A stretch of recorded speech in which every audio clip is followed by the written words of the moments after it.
de hoy. Benjamín García Pastor es marino mercante, doctor en Ciencias del Mar por la Universidad de Cantabria y socio de número del Centro de Estudios Montañeses. Ha desarrollado su actividad profesional como jefe de máquinas en buques petroleros y posteriormente en la jefatura de diferentes departamentos de la Autoridad Portuaria de Santander. Investigador, escritor y conferenciante sobre temas navales, especializado en la marina de los siglos XVI y XVII. Ha navegado en barcos de vela por diferentes países europeos, organizando en Santander la escala de la regata Cathy Sark del año 2002. Él nos va a hablar sobre los barcos castellanos del siglo XVI. Muchas gracias, Benjamín, por aceptar la invitación y por preparar esta ponencia que sin duda encierra un enorme interés. Y ya recordando a nuestros amigos que pueden formular sus preguntas a través de la opción de preguntas y respuestas que pueden accionar en la parte baja de la pantalla. Y también, casi con toda seguridad, al final de la exposición de Benjamín, yo les ascenderé a panelistas para que ya puedan intervenir directamente sin necesidad tampoco de utilizar esta opción. Y ya sin más, cedo la palabra a nuestro ponente de hoy, Benjamín García Pastor. Adelante, Benjamín, y muchas gracias. Hola, buenos días, buenas tardes a todos y muchas gracias, Javier, por tus palabras. Para mí es un honor y un placer estar aquí comentando un poco de lo que sé, de los barcos. Los barcos, como bien decías, en la expedición de Magallanes, pues es una expedición marítima, obviamente tienen una importancia capital. Pero los barcos de entonces eran bastante diferentes a los barcos actuales, no tienen nada que ver. O algo. En realidad han evolucionado mucho y lo que sí me gustaría es hablar, no voy a meterme en muchas profundidades con el tema de los barcos, porque primero los barcos y las profundidades no se llevan bien y segundo porque el tiempo es breve, pero sí me gustaría dar pistas para luego poder tener temas para el coloquio. En este siglo, en el siglo XVI, los barcos han dado un salto importante, evolucionan de una manera brutal. Vamos a ver cómo pueden entrar los barcos referentes a la primera mitad del siglo, porque luego la evolución en la segunda mitad del siglo XVI de los barcos es brutal. Nos centraremos un poquitín en la primera mitad con todo lo que pueda haber de diferencia en los barcos. Bueno, pues a ver que ahora ya parece que esto...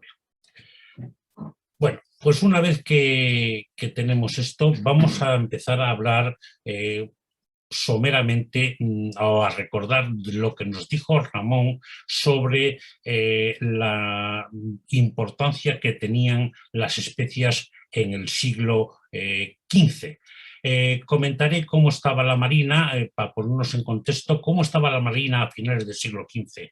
Pues bien, las especias y la caída de Constantinopla, ya nos había contado Ramón que en el momento que en Constantinopla cae en manos de los turcos, toda la ruta de la seda, o como dice Ramón, la ruta de las especias, se corta. Hay que buscar unos nuevos caminos para poder llegar al mar de la India donde están todas esas especias y aquellas que vienen de unas islas remotas que son las Islas del Príncipe, son unas islas desconocidas que están al sur de Zipango y al sur de Catay, al sureste de Catay, y las Islas del Príncipe en árabe se llaman Yasirat al-Muluk, pronto el Al-Muluk se va a convertir en el Moluco, objetivo de todos los navegantes.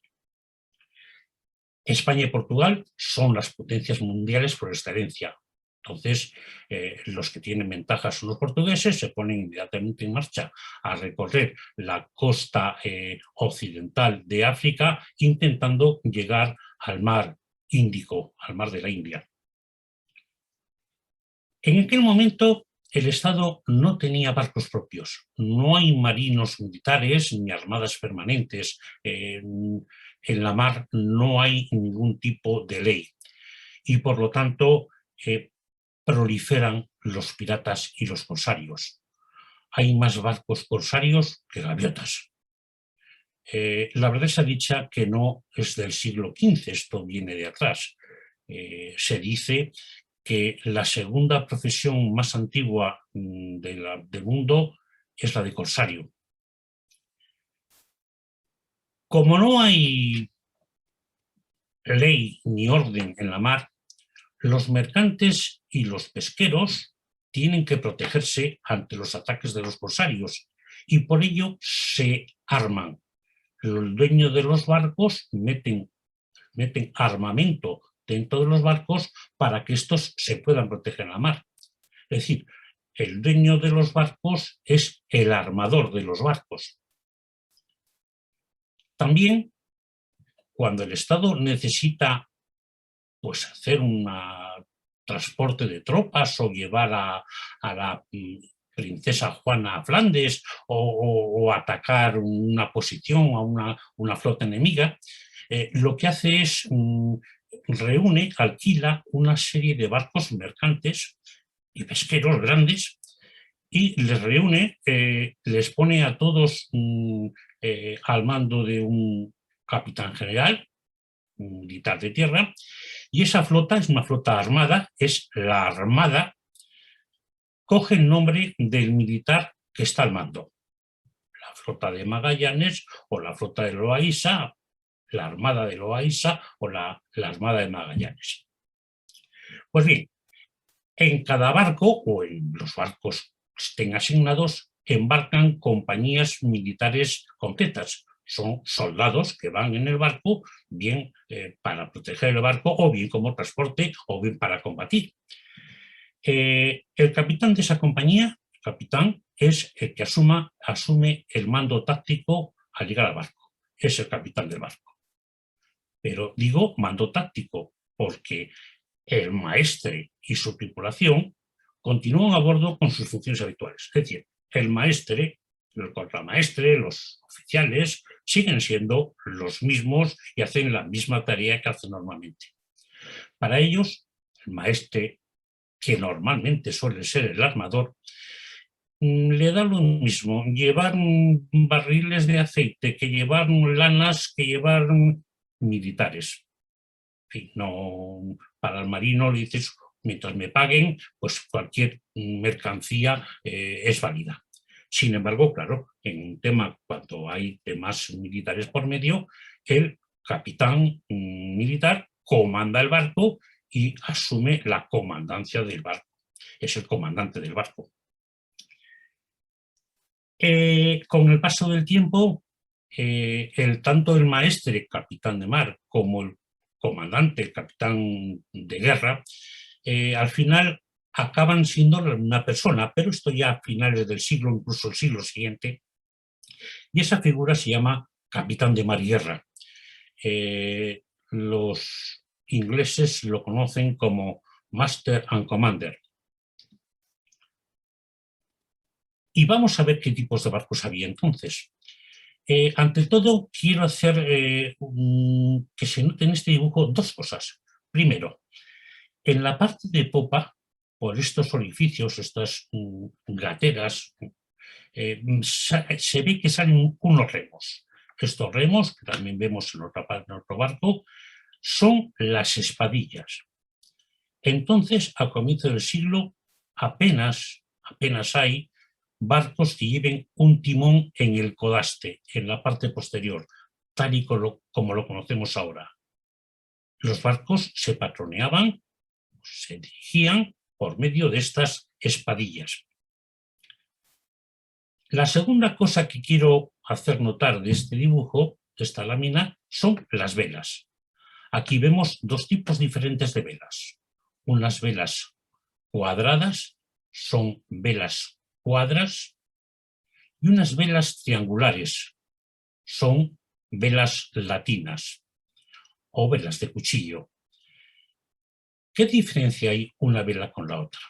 Pues bien, las velas cuadras, también conocidas como de aparejo redondo, son muy buenas para vientos portantes, vientos que vengan por la parte de popa del barco.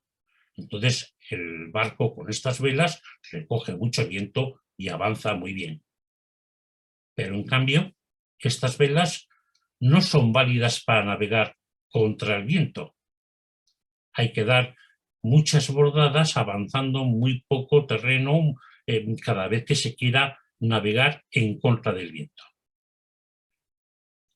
Las velas latinas tienen la facultad de ceñirse muy bien al rumbo del viento. Navegan muy bien en contra del viento. Ciñen. Se dice que se navega de ceñida cuando navegas en contra del viento. Por supuesto, no puedes navegar siempre en contra totalmente del viento, pero todo aquello que cierres el ángulo entre la dirección del viento y tu rumbo es terreno que ganas. Y estas velas de cuchillo o velas latinas, se prestan muy bien para este tipo de navegación. Como luego veremos, a veces en algunos barcos se pueden cambiar las velas latinas por velas cuadras. Bueno, pues hablar de los tipos de barcos que había a comienzos del siglo, pues es hablar de 100.000, porque además de cada uno de los barcos hay muchas derivaciones, pero hay unos tipos básicos que vamos a enumerar. La coca esta que vemos aquí a la mano izquierda, es una coca. Es un barco con un solo mástil, es un barco con origen en el norte de Europa, no es muy grande y sirve pues para hacer pequeñas cargas a pequeñas distancias. Derivada de la coca aparece la carraca. La carraca es un barco serio, bastante más grande, se va a expandir por todos los sitios, ya tiene 2 o 3 palos y también suele llevar un aparejo redondo. La coca fue, como decía antes, el primer barco que empieza a montar un timón de codaste, el timón que conocemos actualmente. Otro tipo de barco es el patache. El patache es un barquito pequeño, es un barco entre 30 y 70 toneles, que está muy bien para navegar cerca de la costa y hacer trabajos y transportes cercanos a la costa. Recordemos que la Santiago de la expedición de Magallanes era un patache. La nau. Conocemos como nau cualquier barco, pero en Castilla le conocen como nau a un barco derivado de la carraca de alto bordo. Es un barco sólido, suele llevar 4 palos, como luego veremos, y es un barco muy convincente, muy válido. La carabela. La carabela es un poquitín más pequeña, es el barco que tenemos a la derecha, es una carabela, es un barco más pequeño que una nau, suele llevar aparejo latino. Como decía antes, el aparejo latino no es muy bueno para vientos cortantes, pero los portugueses que están navegando por la costa occidental de Portugal, bajar hasta las Canarias, por ejemplo, pues les viene muy bien llevar velas portantes, velas cuadras, pero volver tiene mucho problema. Entonces cambia la vela, pone vela latina y puede subir tranquilamente. Recordemos que Colón lleva 2 carabelas y una nao. La carabela es, las 2 carabelas la pinta la niña, y también hay que tener en cuenta que cuando llegaron estas carabelas con vela latina a Canarias, hay que recordar que cambiaron la vela a vela cuadra, vela portante.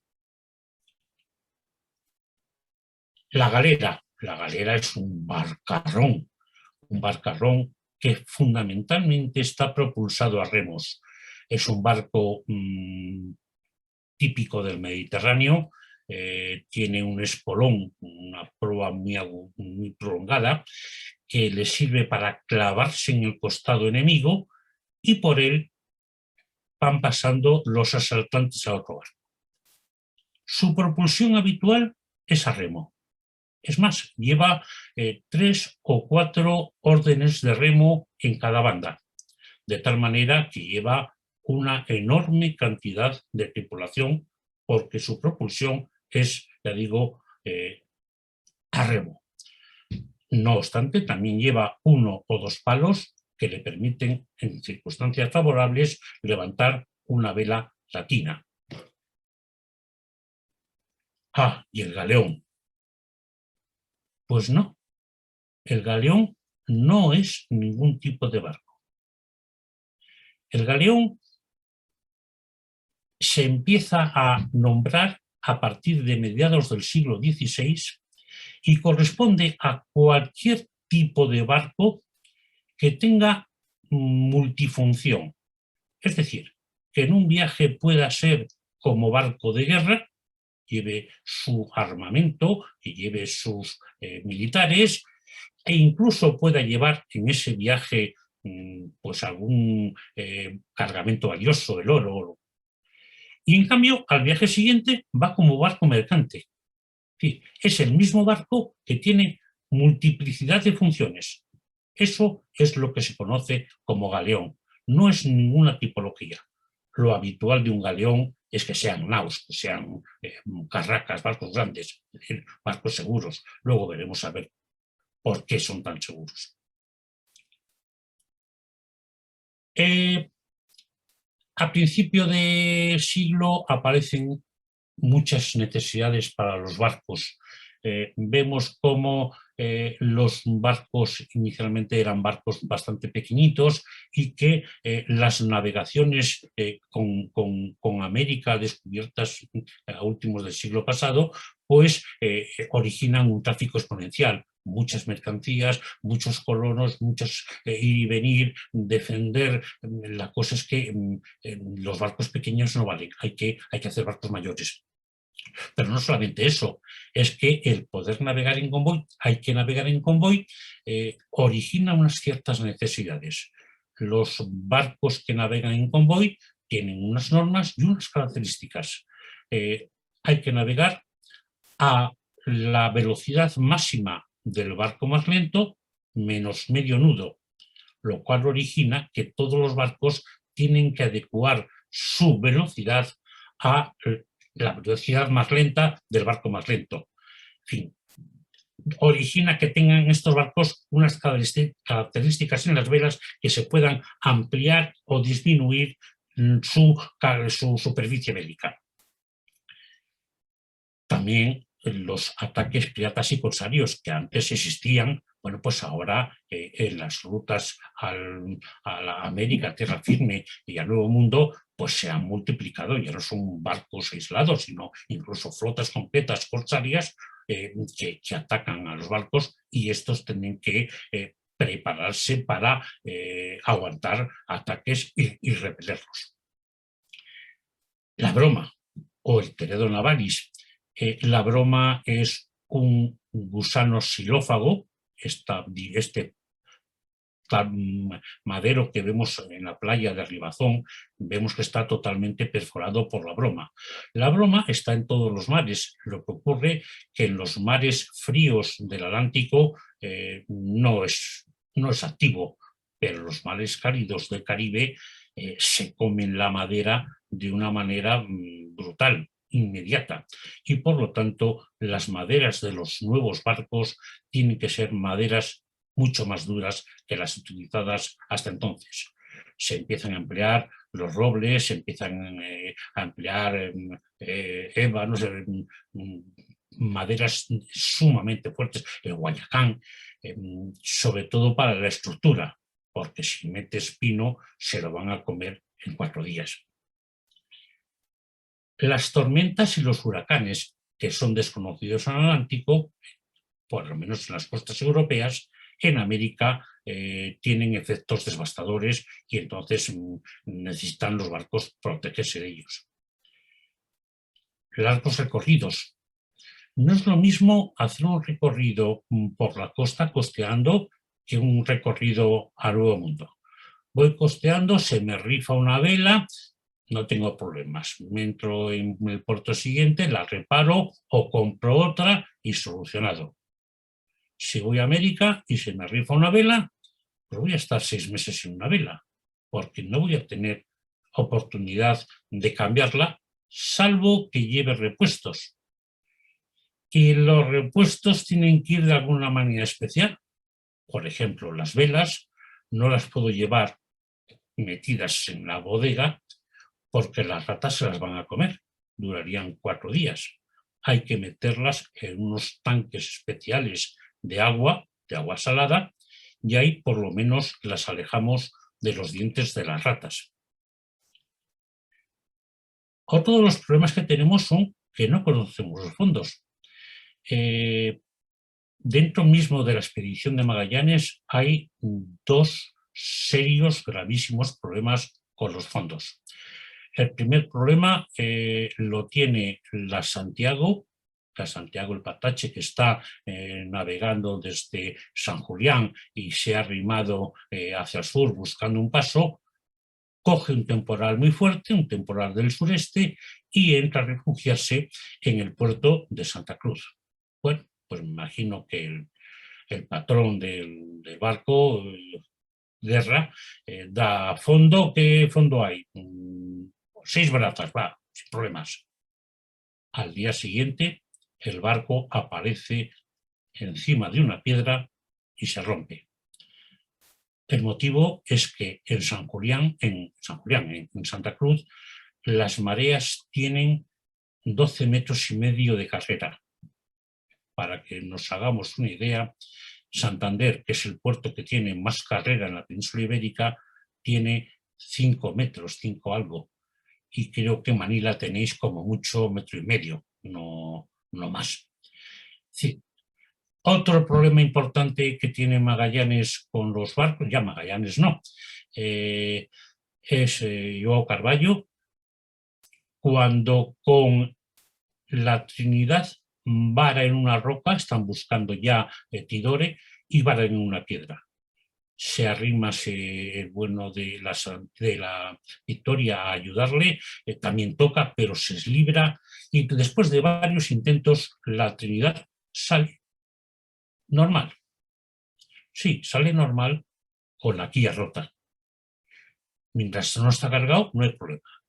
Cuando llega a Tidore y le cargan y sale a la mar, el primer pantocazo hace que la quilla se parta por arrufo. El barco se empieza a desencuadernar y tienen que volver inmediatamente a tierra porque el barco se hunde. El barco se desencuaderna con la quilla rota. Y por eso la avería es enorme y tienen que pasarse 3 meses cambiando la quilla que está rota por una piedra que no conocían. Vamos a ver cómo es un barco.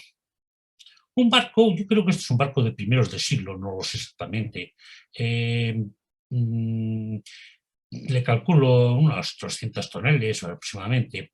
Bueno, pues básicamente es un vaso, como vemos, con una cubierta que está por aquí. Esa cubierta nos separa la zona de carga de la zona de vida.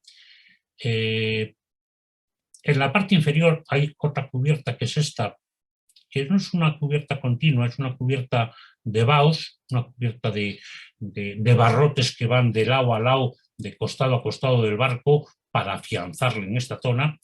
Y por debajo de esta cubierta de baos, de barrotes, va la carga. Casi toda la carga va a ir metida en unos barriles. Es la única manera de llevarlo. Para que los barriles no rueden con los balances del barco, se les ponen en unos arcos que van colocados de origen en el barco y que evitan que con los movimientos del barco estos barriles ruedan. La operación de poner arcos a un barco se llama arquear el barco. Y al arquear el barco, sabe la capacidad exacta de barriles que va a poder cargar. Esta parte de aquí se utiliza para llevar lastre, para llevar munición, llevar agua, comida. Y la última parte, esta parte de aquí, esta es la caña del timón, como vemos ya es de codaste, y el timonel va metido en este habitáculo sin ver las velas. Tiene que ir otra persona en la parte superior indicándole cómo debe, para dónde debe girar la caña, porque desde su posición él o los timoneles no ven el barco. En la parte superior, esta parte de aquí de proa, eufemísticamente se llaman los jardines. Son los servicios de la tripulación. Aquí viene una pequeña construcción, es el castillo de proa. En este castillo sirve para que los defensores del barco suban y desde luego de la parte de arriba de este castillo puedan disparar sus arcabuces y sus ballestas mucho mejor que desde cubierta. En la parte de popa, ese castillo se convierte en un alcázar bastante más grande porque además va a alojar dos cámaras donde vive, donde tiene el maestre y quizá el capitán sus habitáculos, y desde luego el resto de la tripulación vive en cubierta. ¿Por qué? Porque, como hemos visto, aquí abajo no cabe absolutamente nada. El barco va hasta los barrotes, el barco va abarrotado. Y si queda algún hueco libre, ya se encargan los tripulantes de meter lo que se conoce como faifa, el contrabando. Todos los tripulantes llevan su propia cajita con mercancía para negociar y complementar de alguna manera el exiguo sueldo que reciben del armador. Aquí, esta parte de aquí, vemos un eje que tiene 4 brazos y visto desde arriba parece un molino pequeño, un molinete. Es el molinete encargado de subir el ancla. Actualmente son eléctricos o mecánicos y entonces eran obviamente dando vueltas como una noria y por un dispositivo complejo, no tan sencillo como parece, se conseguía subir el ancla que está en este momento aquí y este es el cabo. Realmente recordemos que lo que fondea el barco no es el ancla. Lo que mantiene al barco unido al fondo es el cabo, es actualmente la cadena. Otro elemento importante es esto. Esto es la bomba de achique. El barco es de madera, tiene filtraciones, entra agua, llueve, la parte superior tiene una gatera, una zona donde puedas entrar agua, filtrarse por cubierta y caer abajo, y entonces esa agua hay que sacarla.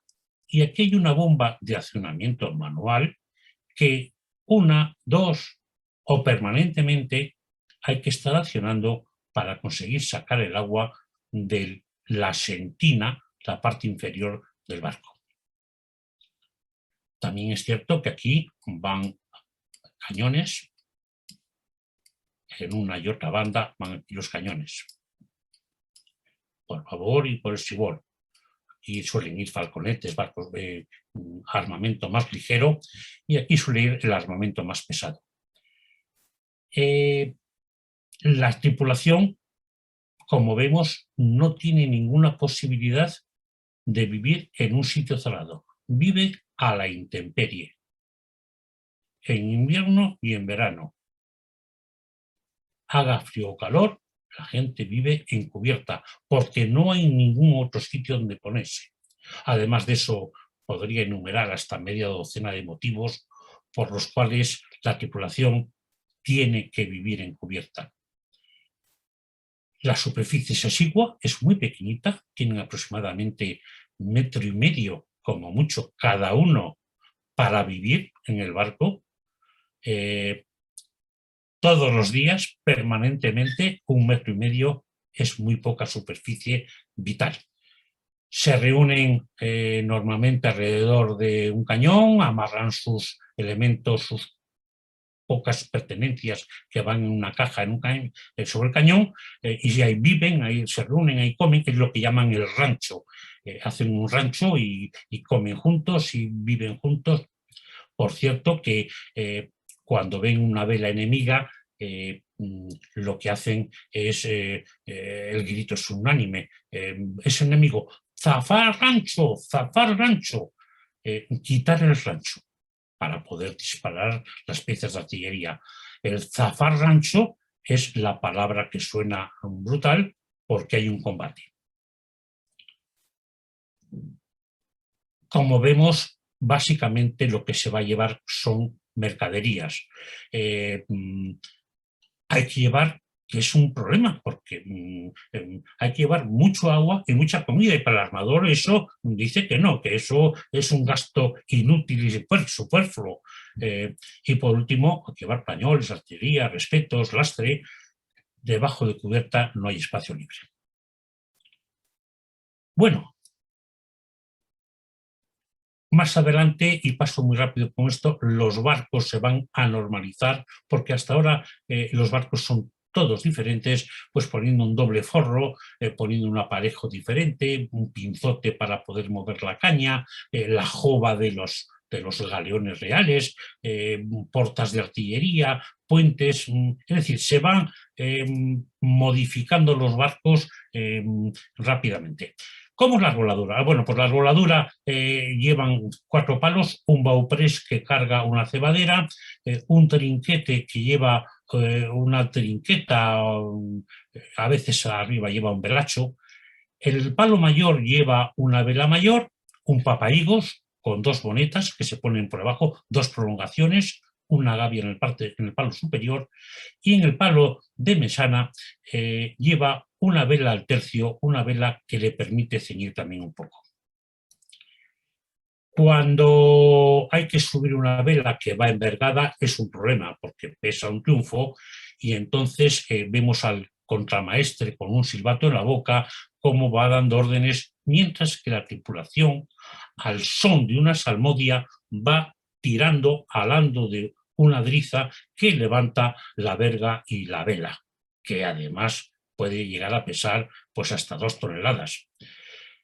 Se cantan una canción, cantan una salmodia, es decir, esto, y curiosamente esta salmodia está cantada en sabir, esa lengua del Mediterráneo, mezcla de varios idiomas, que recitan, y a cada verso hacen oh, y dan un tirón a la verga. Es decir, esto es un poquitín la manera de actuar con el contramaestre como jefe de maniobra. Por cierto, las velas, ¿saben ustedes de qué material están hechas las velas? Están hechas de Kevlar, están hechas de nylon, ¿de qué? Pues les voy a dar 2 pistas. Están hechas de cannabis sativa. La cannabis sativa, como ustedes conocen, es una planta que tiene muchos nombres, pero uno de ellos es cáñamo. Están hechas de cáñamo las velas, y casi toda la jarcia, casi toda no, toda la jarcia, tanto de labor como jarcia firme, son de cáñamo. El tallo de esta planta se sacan unas hebras que se tejen y dan lugar a poder hacer velas. Siempre cuento que esta parte de aquí son los cañamones, unas bolitas negras que recuerdo que dábamos a los pájaros como alimento, y decía mi abuela: no des muchos cañamones al pájaro que se pone malo. Sí, sí, cantaba como loco, se ponía contentísimo. Pues bien, la arquitectura naval, quiero decir con esto dos ideas solamente. No hay planos, los barcos se hacen sin planos. No hay normativa, los barcos se hacen sin normativa, cada uno hace el barco como quiere. ¿Por qué? Pues porque se prohíbe tajantemente que se publique nada sobre la construcción de barcos, porque los barcos es un secreto de Estado. Esa técnica, esa tecnología que puede ser importante para el enemigo, pues no se publica. Las primeras publicaciones que tenemos de barcos pues vienen a ser de 1530 y algo, que es Alonso de Ojeda, que hace El espejo de navegantes, y las siguientes, tanto españolas como portuguesas, se van ya a 1570, 1580, Diego de Palacios, y bueno, los diálogos entre un montañés y un vizcaíno, en el cual se explica cómo hay que hacer los barcos. Pero insisto, en esta primera parte no hay ninguna normativa. Lo que sí hay, y no está escrito, es el Código Murciano. El Código Murciano asigna a los barcos una medida base, que es la anchura, la manga. La manga se le da valor 1. A la quilla, a la parte inferior del barco, esta parte de aquí, se le da el valor 2. La quilla es el doble de largo que la manga. Y a la eslora total, con los lanzamientos de adelante a atrás, se le da valor 3. Es decir, es el triple de la manga. Y, por último, a la altura entre la cubierta y el plan de bodega, el puntal, se le da el valor de media manga. Pero, insisto, orientativamente, y vamos a ver por qué.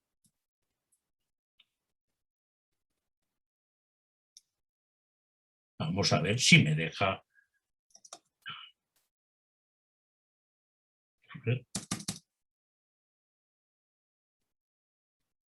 Pues caramba. A ver un segundo.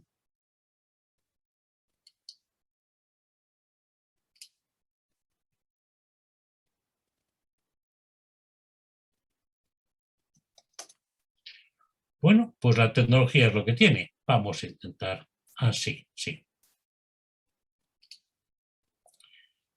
La construcción naval. ¿Qué se necesita para la construcción naval? Pues necesitamos dinero, necesitamos madera para el casco, madera para los árboles, madera para el forro, hierro, jarcia, operarios, un astillero, velería y armamento.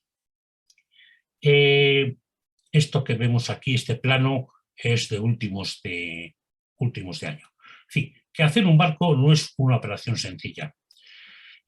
Comienza con la siguiente operación. El maestro carpintero se va al bosque y empieza a seleccionar árboles. Y dice: caramba, este árbol me viene bien pues para sacar tablones. Este árbol me viene bien para hacer de él una varenga. Y este otro, de aquí saco una curva. Y de este, pues una roda. Y de este otro, pues saco una horquilla. Y así va marcando todos los árboles que pueden valerle. En un barco de estos pueden llevar 3.000, 4.000 robles para hacer la estructura del barco. Monta el puzzle en su cabeza y con la primera luna menguante de año empieza la operación. Hay que, como luego veremos, cerrarlo, vemos las diferentes piezas y vemos que se aprovecha todo. Cómo se aprovecha de un todas las pequeñas piezas, todo lo que hay, y de este sacamos tablones, una viga, listones, todo nos vale. Como digo, en la primera menguante de enero se va al bosque, se talan los árboles. A continuación, esos árboles se transportan hacia el astillero. Pongo esta fotografía porque este fue el lugar donde estuvo uno de los astilleros más importantes de la península ibérica, el Real Astillero de Guarnizo. Ahí mismo, literalmente aquí, donde están estos árboles, ahí hubo en el siglo XVI, XVII y XVIII un fabuloso astillero. De ahí salió, por ejemplo, el mayor barco de guerra del mundo, el Real Felipe. Una vez que pasan los troncos, se meten los troncos en agua y se pasan 6 meses metidos en el agua para que hinchen, a continuación comienza el proceso de corte y se empieza a hacer la estructura del barco. Se comienza por la estampa de popa. El lugar se elige perfectamente para que esté orientado hacia el sur, cerca del agua, porque luego hay que llevar el barco hasta el agua, y además que esté perfectamente orientado hacia el sur, con la proa hacia el sur, para que el sol le dé por igual por la banda de babor que por la banda de estribor. Y así se van a evitar dilataciones y construcciones anormales. Perfectamente aplomado, se continúa la construcción, ya el forro quizás sea lo menos importante. Y por último, se procede a la botadura. Hay que ver que este elemento que tenemos aquí, la falúa, es un elemento fundamental del barco. Esta falúa va a ir ubicada encima de la jareta. La jareta es por donde se va a cargar las mercancías al barco y va a servir para transportar las mercancías, para cargar el barco y luego descargarlo. Bueno, avanzo porque el tiempo es rápido. ¿Cómo se medía el tamaño de los barcos? ¿Se medía por codos? No. El codo era la mitad de una vara. La vara era la unidad de medida aproximada de la vara castellana, pero el codo, que es aproximadamente una medida antropomórfica desde la mano hasta el codo, no. Se medía por cañones, con 10 cañones por banda, una fragata, 70 cañones, más adelante. En estos momentos no. ¿Se medía por toneles? Pues sí, se medía con toneles. Se medía por el número de toneles que entraban dentro del barco, porque cada tonel era la unidad de carga, como ahora son los contenedores, iba cargado con mercancías y cada tonel recibía un sueldo. Por cada tonel que podía llevar el barco le daban una cantidad de maravedíes. Los contenedores y la unidad actual de cargas, cajones metálicos que vemos por la carretera. ¿Cómo eran los toneles? Claro, al armador le interesa llevar muchos toneles pequeñitos y al cargador le interesa llevar pocos toneles muy grandes. Al final se estandariza durante la primera mitad del siglo XVI que el tonel sea el tonel macho o del Cantábrico. Exactamente tiene una capacidad de 1.518 litros, metro y medio cúbico, poco más o menos. Lo que ocurre es que, bueno, esto lo dice muy bien José Luis Casado Soto, pero lo que ocurre es que pasa el tiempo, hay una inflación, no les suben el precio de cada tonel y lo que ocurre es que tienen que hacer algún invento. ¿Qué inventan? Pues inventan la tonelada sevillana, que es exactamente un 20% más pequeñito que el tonel. La tonelada, que no tiene ninguna connotación con el sistema métrico, la tonelada viene de tonela, de barrica, pues la tonelada sevillana es un 20% más pequeño que el barril, de tal manera que donde entran antes 5 barriles, ahora entran 6 toneladas sevillanas, y de esa manera se sube el sueldo un 20% automáticamente. Rápido, ¿saben ustedes cómo se miden ahora? ¿Cuál es la magnitud más importante de los barcos? Este carguero entrando en la Bahía de Santander, o este portacontenedores, o 2 chatarreros en el Sardinero esperando fondeo, o incluso mi propio barco. Este es mi barco. Sí, este. El de atrás no, el de atrás es el Britannia, es un poco mayor que el mío. Pues señores, los barcos hoy se miden exactamente igual que hace 500 años, por el número de toneles que entran dentro. Con esa medida se pagan prácticos, se pagan remolcadores, se pagan paso de canal, se paga entrada en dique, se pagan derechos portuarios. Es la medida fundamental del barco, número de toneles que entran dentro. Sí es cierto que los toneles ahora se llaman toneladas Morson, son un poco mayores, son de 2,83 metros cúbicos, pero es lo mismo, no concepto, un volumen. También se llaman esas toneladas de registro bruto. Vamos a ver cómo eran los barcos de Magallanes. Los barcos de Magallanes eran 5 barcos viejos y reparados. La Trinidad, San Antonio, Concepción, Victoria, vemos sus toneles, porque estaban medidos en toneles, no en toneladas. Eran unos barcos relativamente pequeños para la época. Ya había barcos de 200 y 300 toneladas. Eran unos barcos magníficos. De hecho, ninguno se pierde en la mar. Los 5 barcos, bueno, la San Antonio, no sé qué pasó con ellos. Ninguno se pierde durante la expedición. No obstante, la Victoria, una vez que viene, se la mete en Sevilla en unas atarazanas. Atarazanas es una palabra árabe que quiere decir astillero. Se mete en un astillero, se repara y se vuelve a vender a un comerciante genovés llamado Esteban Centurión. Y este hombre pone a la Victoria de nuevo en marcha. Yo he seguido la pista de la Victoria, pero me llega a la conclusión de que se hunde en medio de un temporal en el Atlántico en el año 1570. Todos los datos confluyen en esa fecha. Es que el barco estaba hecho en el año más o menos 1500. Ha durado 70 años un barco de madera recibiendo unas palizas brutales.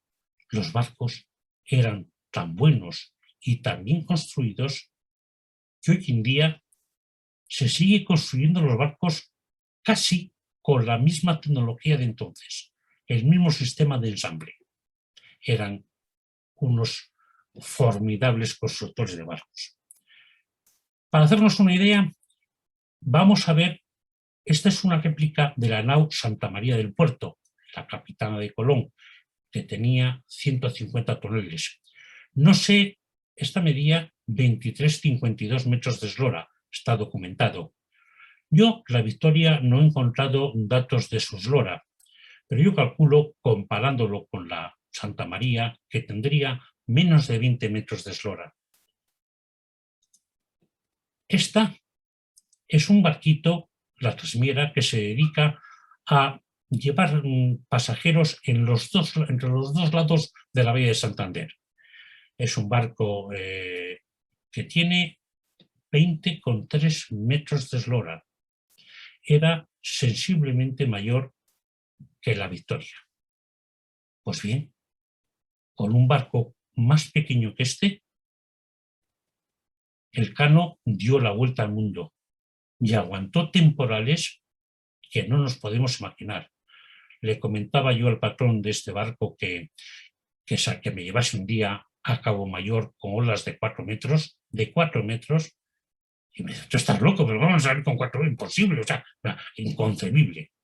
Pues un barco más pequeño que este dio la primera vuelta al mundo.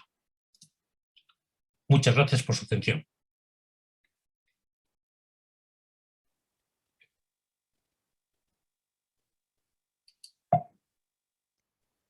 Muchas gracias, Benjamín, y Sí, enhorabuena.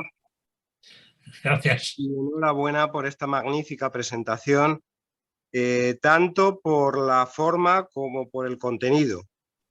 Ha habido algún comentario ya que ha aparecido en pantalla, de Román Ereter en concreto, alabando también la presentación y haciendo incidencia en algo que a mí también me llamó la atención, el origen de las palabras. Me ha sido pues verdaderamente curioso y atractivo conocer zafarrancho, por ejemplo. No sabía, nunca había pensado, y el origen de zafarrancho o de estar abarrotado, y de otra serie de palabras que realmente tienen su origen ahí y tú nos lo has hecho ver muy claramente, ¿no?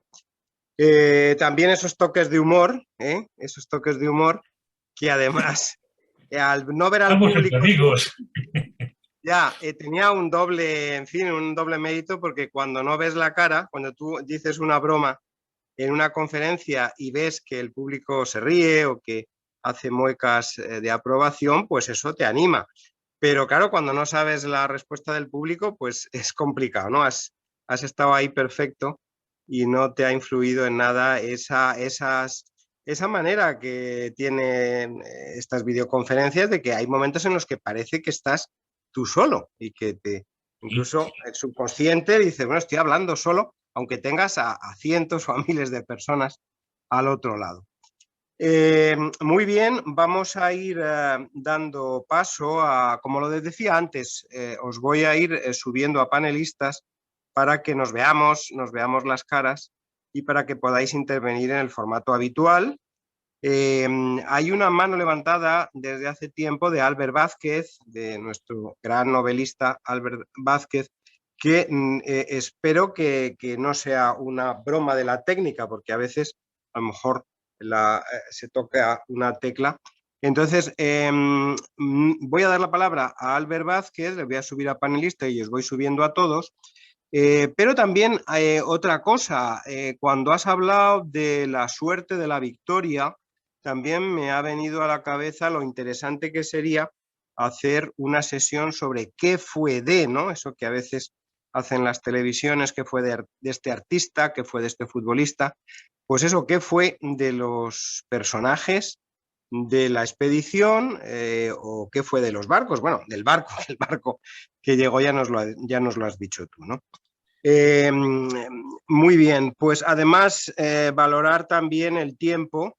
Yo siento que a veces pues os obligo a cortar y tenéis ya la ponencia prácticamente estructurada y yo llego, oye, no, a corta para que dé tiempo para hablar y tal. Y eso sé que da mucha rabia. A mí me da mucha rabia cuando me lo dicen a mí, y yo me veo obligado a hacerlo con vosotros, pero creo que la exposición ha sido clarísima y muy didáctica. Vamos a ver, voy ascendiendo ya a panelistas, primero a Albert Vázquez, después a Paco Mellén, que también has levantado la mano, y a nuestro archivero oficial, a Braulio Vázquez, al que también asciendo a panelista, y bueno, pues Pedro Bonet también. Bien, pues mientras voy ascendiendo, Arantxa, que ha hecho una pregunta que yo creo que ha quedado, tu pregunta, Arantxa, respondida precisamente cuando la estabas formulando. Benjamín estaba explicando precisamente de cómo la morfología de los barcos influyó, en este caso de manera positiva, puesto que resistieron perfectamente toda la travesía. Adelante, Albert. Vamos a ver, creo que deberías poder hablar ¿Sí, ya. hablas? Adelante, Hola. Albert, por favor. Sí, aquí. Adelante, Hola, Albert. pues nada, Fantástica la exposición, me ha gustado muchísimo.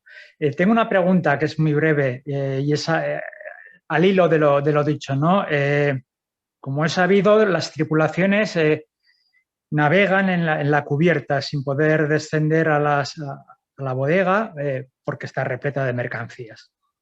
Cuando esa mercancía no es material, sino que es humana, cuando se está transportando tropas, ¿cómo es, mi pregunta es, cómo es el viaje y la vida a lo largo de las semanas o meses que dura la travesía de esa mercancía, de esa tropa, de esos seres humanos que están viajando ajenos a la navegación, pero bueno, participando en ella? Muchas gracias. Bien. Realmente la tripulación vive encubierta y las tropas también viven encubierta. En cualquier caso, siempre no se puede uno meter, he dicho que por muchos motivos, en la bodega del barco. Hay la orden que todo el mundo esté encubierta para poder defender el barco en un momento de apuro. Existen otros motivos. No se puede vivir dentro del barco en la parte inferior porque necesitas luz y la luz en esos momentos es llama y la llama en la bodega de un barco es peligrosísima y entonces está terminantemente prohibido meter fuego en el interior del barco. Salvo una emergencia, capitán, nadie. Por lo tanto, la gente vive encubierta. No solamente eso, sino que además, aunque hubiese muchos, los malos olores, que es apestoso, si estás ahí dentro de esto, las ratas te van a comer las orejas, se van a meter las cucarachas por la nariz. En fin, no puedes vivir dentro del barco. Y además hay un problema psicológico. El problema psicológico es que fuera del barco está la muerte, por el otro lado, y en la parte interior está la vida. O sea, aunque haya todo, nadie se mete dentro de un barco porque abajo no puede salir en caso de emergencia. No sé si te he resuelto eso. Por cierto, entre los militares y los marinos no suele haber buenas relaciones. Los militares suelen mirar por encima del hombro a los marinos y a los marineros y las relaciones no son buenas. Muy bien, pues gracias, Albert, por tu pregunta. Y pasamos a Paco Mellén. Paco, adelante, por favor. Benjamín, muy bien, has estado magnífico. Mi pregunta es la siguiente. Supongo que conocerías al ya difunto Paco Fernández, ingeniero naval, que participaba con el Museo Naval en muchas labores de barcos y es más hizo la maqueta de la construcción La Mercedes. Pues muy bien, yo le pregunté en su día a Paco porque sabes muy bien que Pedro Menéndez llevaba un navío a la Florida que se llamaba San Pelayo y entonces sí, los constructores navales aficionados del Museo Naval de Luanco hicieron una maqueta de esta exposición que después lo pasaron a San Agustín de la Florida, en el cual quedé extrañado porque las portas de artillería se abrían lateralmente. Sin embargo, yo le pregunté por ese detalle a Paco y él me dijo, no, bueno, porque ya sabes que se levantan hacia arriba por lo general, pero estas estaban lateralmente. Y él, la solución que me dijo, como era tan escaso el espacio que había donde estaban los cañones hasta la parte alta de la cubierta, pues utilizaron algunos navíos del siglo XVI de principios las puertas laterales. ¿Qué opinión es la tuya? Bien, el tema de la porta es un tema de seguridad. Realmente los cañones durante la navegación suelen ir apeados, van cogidos con unos ganchos hacia arriba, de tal manera que ocupan menos volumen y sobre todo están protegidos para el caso de los balances. Las portas vienen ya desde el basa. El Basa, que conocemos, sale, se bota, no han calculado bien la altura del agua, del nivel de flotación, y las piezas bajas de artillería, las de 36 libras, que van muy a ras de agua, pues quedan debajo del nivel de mar, y el Basa se hunde porque le entra agua por las portas. Claro. Otro barco también que tiene problemas por no tener portas es el Rosemary de Enrique VIII, que en una batalla en el Solen contra los franceses, pues dispara una andanada por la banda de babor, en ese momento carga el viento por esa banda, el barco escora, empieza a entrar agua, y el barco, el Rosemary, delante de Enrique VIII, que está viendo toda la batalla, se va al fondo. Además, se va al fondo con 800 hombres que no pueden salir porque iban tapados con una red para que no entrase el enemigo. Pues curiosamente la red impide que luego que salgan los náufragos, y a partir de entonces las portas son un elemento más de seguridad. Que se abran lateralmente o que se abran mediante un cabo levantándolas, es lo mismo. Para mí no tiene mayor importancia, pero que haya portas es obligatorio. No sé si te vale la respuesta. Sí, gracias. Muchas gracias. Gracias. Muy bien. Ahora, Arantxa, por favor, adelante. Buenas, a mí me ha encantado la charla. Mi pregunta es, ¿en qué manera condiciona a las expediciones la morfología de los barcos? No mucho, no, la morfología, el tipo de barco no va a condicionar. Muchas veces es qué tipo tienes disponibles. Normalmente las expediciones, cuando están sufragadas con fondos públicos, el tema es complejo, es difícil, porque es lo que hay, no hay más. Por mor de los armadores se harían maravillas. De hecho, estos barcos tienen que ser metidos en Sevilla, y en Sevilla se les reparan unas atalazanas de Sevilla, los reparan, lo miran, además hay incidentes allí. No tiene mucho que ver la tipología. Ya digo, Colón se va con 2 carabelas y una nao, y en este caso va un patache y cuatro naos, 4 carracas, es decir, no tiene mucho que ver. Claro, a todo el mundo le interesa llevar barcos muy grandes y son muy seguros, pero hija, los dineros son los que son. Ya, la pregunta era más, ¿en qué manera el hecho de que la morfología del barco sea la que es determina que haya más muertos, menos muertos, o sea, el éxito personal, no tanto la morfología si es una nao o si es otra cosa, sino... Un barco grande siempre es más seguro que un barco pequeño, aguanta mejor las mares, aguanta mejor los vientos, tiene más capacidad, tiene más defensa, es decir, ande o no ande caballo grande, pero muchas veces no puede ser, es lo que hay. O sea, ¿no determina el éxito de una misión? No determina. No, el éxito no determina. Hombre, con barquitos pequeñitos, con barcos como lo que he dicho yo a la Trasmiera, no puedes organizar una vuelta al mundo. Es decir, necesitas barcos grandes. Lo único que no, pero que sean carracas, o que sean naos, o que sean galeones, o que sean, tampoco influye mucho. Que puedan llevar mucho armamento, que puedan llevar muchos víveres, que eso es lo que va a facilitar el éxito. Muchas gracias. Gracias a ti. Muy bien. Archivo, ¿no? Archivo de Sevilla. Sí. Sí, Braulio y Pedro Bonet. No recuerdo quién levantó antes porque el dispositivo que tengo hoy no me lo recuerda. Pero bueno, adelante, Braulio o Pedro, el que queráis primero.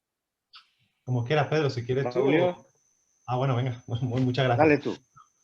Vale, mira, bueno. Por cierto, me están diciendo por aquí que estoy con amigos que qué joven es Braulio. Yo creo que... Claro.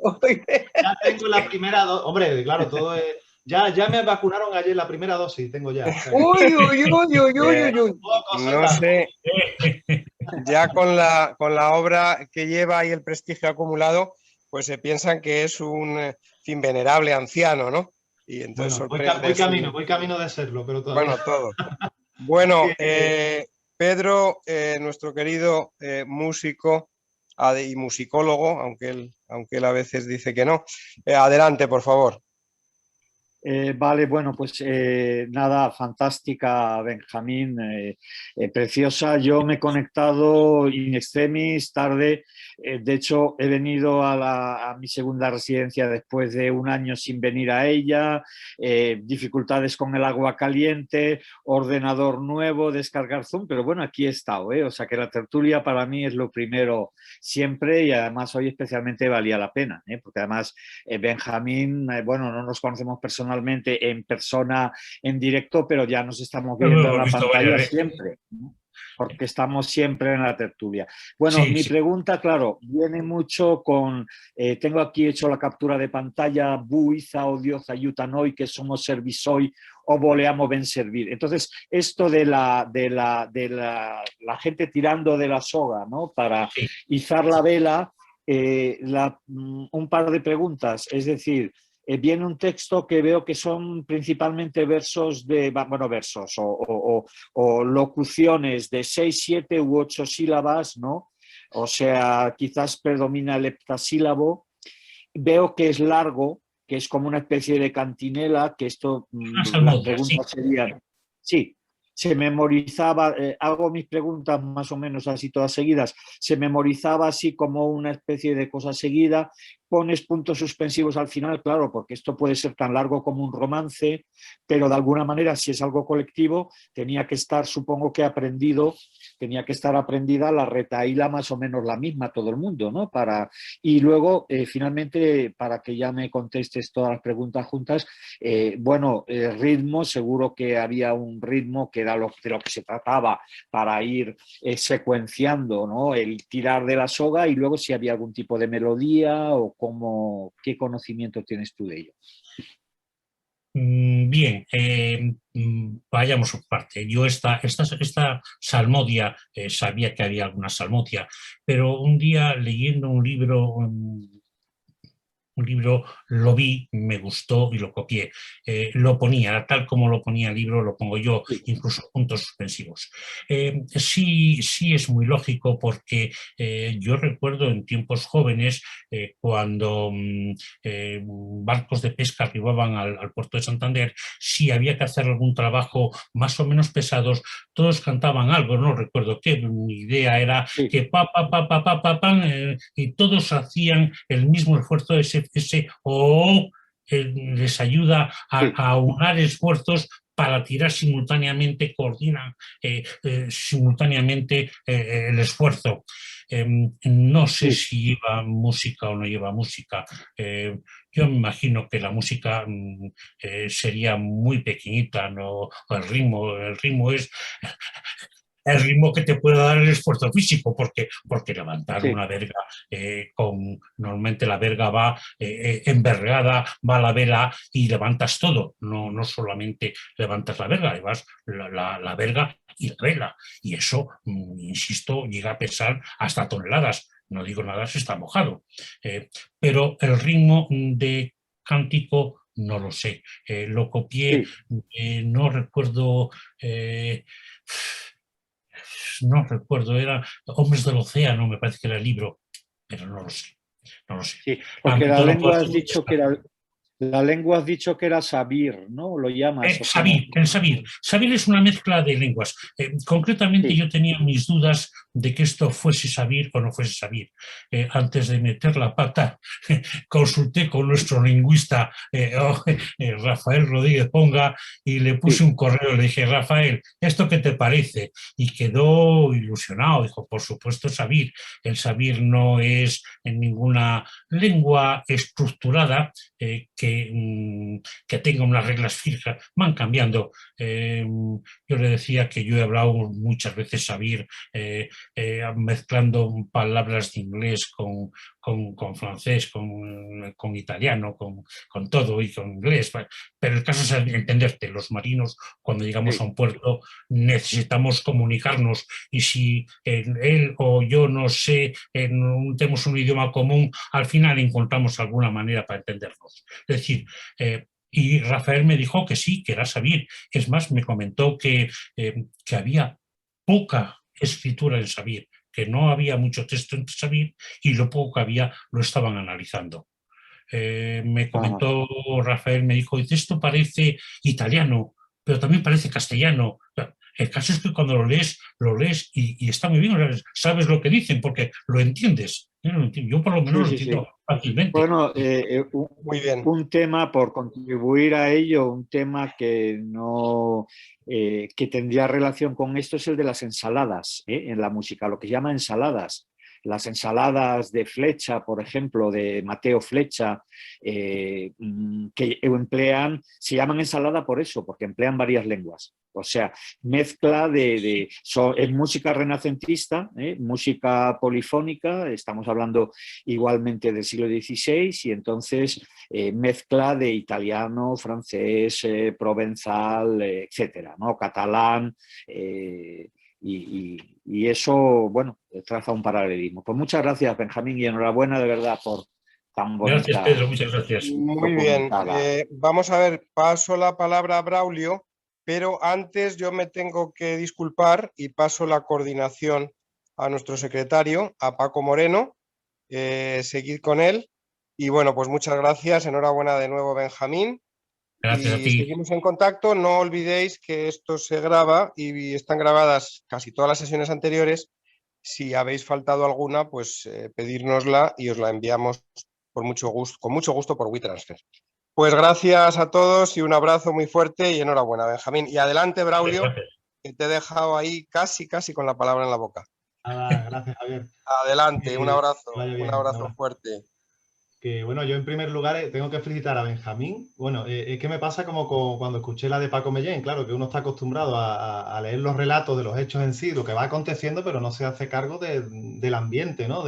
Y me ha resultado muy ilustrativa, muy educativa entre lo que contó Paco Mellén de armas y tal, y lo del barco. Ya te haces prácticamente la idea de cómo iban esta gente. Y voy a disfrutar mucho más la novela de Albert Vázquez, que me estoy leyendo ahora, y me estoy riendo mucho con ella. Y felicito a Albert también por la novela. Bueno, mira, yo tenía una duda a propósito de que has comentado algo de la nao Trinidad cuando están las Molucas.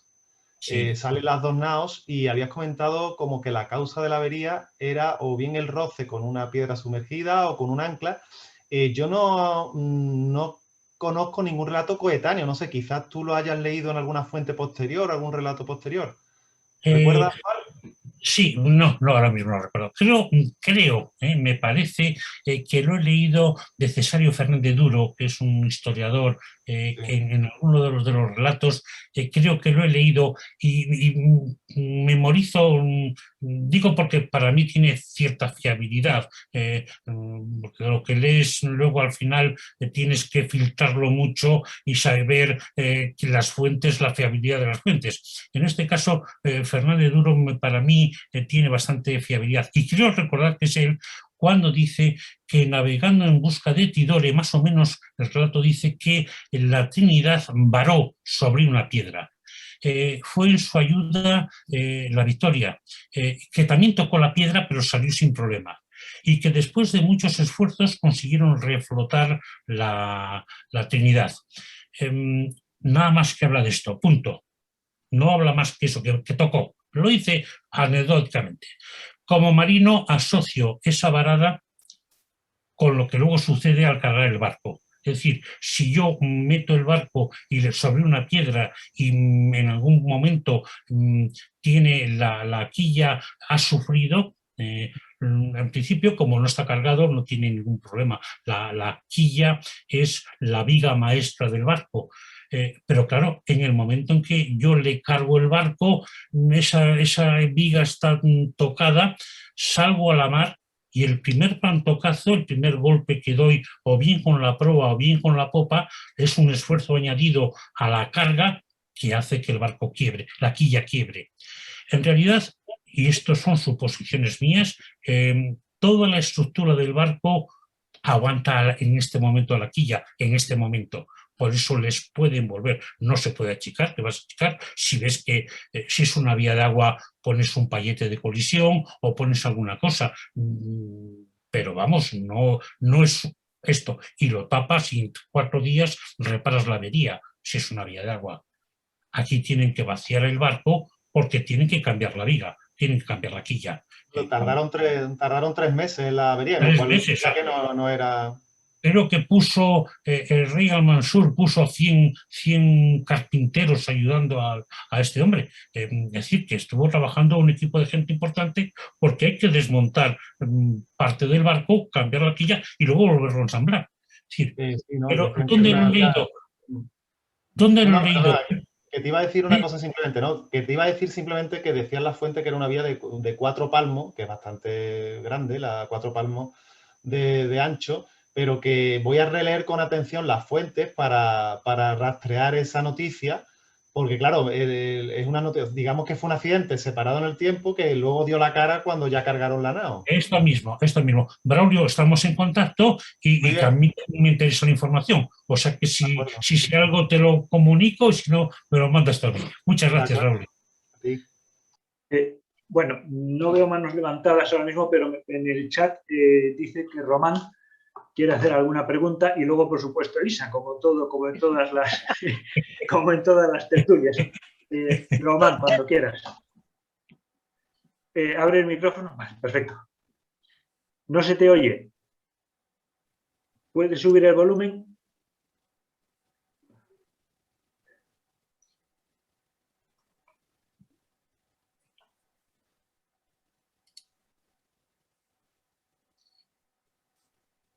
Sigue sin oírsete.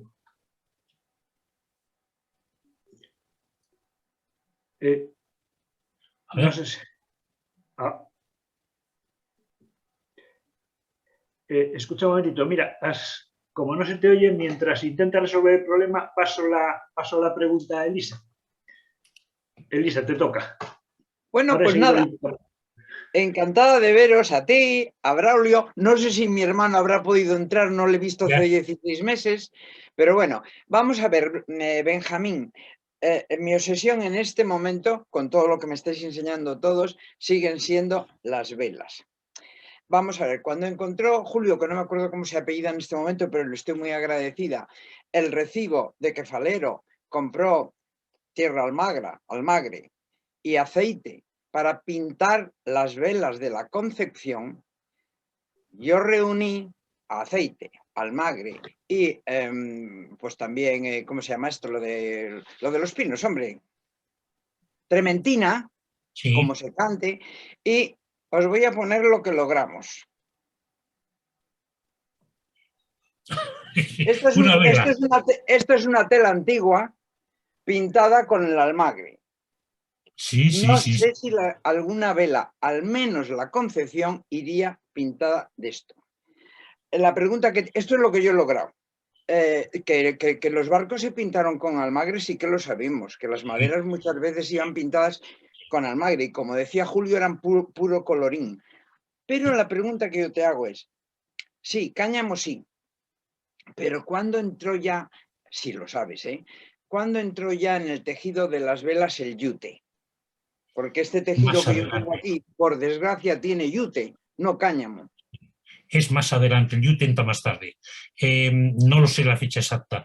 En este caso, para mí fue una gran sorpresa cuando me dijeron que hacían la cordería, sí, la cordería de cáñamo, la hemos conocido todos, pero no en las velas de cáñamo. Las velas de cáñamo, y estuve investigando y encontré... Sobre todo creo que por internet había varias informaciones que las velas se hacían de cáñamo. Es más, como explicaban cómo el tejido, los tallos del cáñamo son hebras que las separas y esas hebras luego las tienes que tejer, obviamente, y haces un tejido de tela.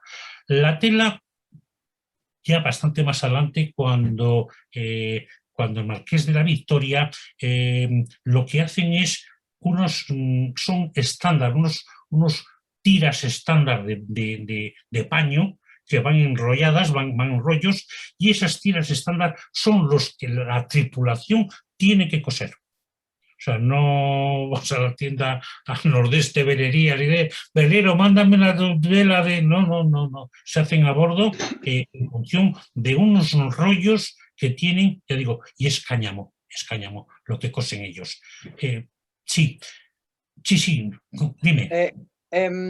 Es cáñamo y o alguno de vosotros me lo habéis enviado o yo lo he encontrado cuando se preparaba una expedición importante para la corona, cuando se empezaron a preparar, se controlaba incluso cómo se sembraba el cáñamo, a qué distancia para que las varas fueran más altas y se controlaba cómo se hacía, cómo se vareaba, cómo se tejía y cómo todo. Cuando había un inspector o como se llamara entonces que lo controlaba. Lo que a mí me empieza a preocupar es cuando entró el yute, porque esa fue la gran competencia del cáñamo. Pues a ver si entre todos lo encontramos. Hacemos eso y empezamos a buscar cuándo se empieza a utilizar el yute. En Santander no lo hagas, que ya he quemado yo a todo el mundo y no me lo han encontrado, ¿eh?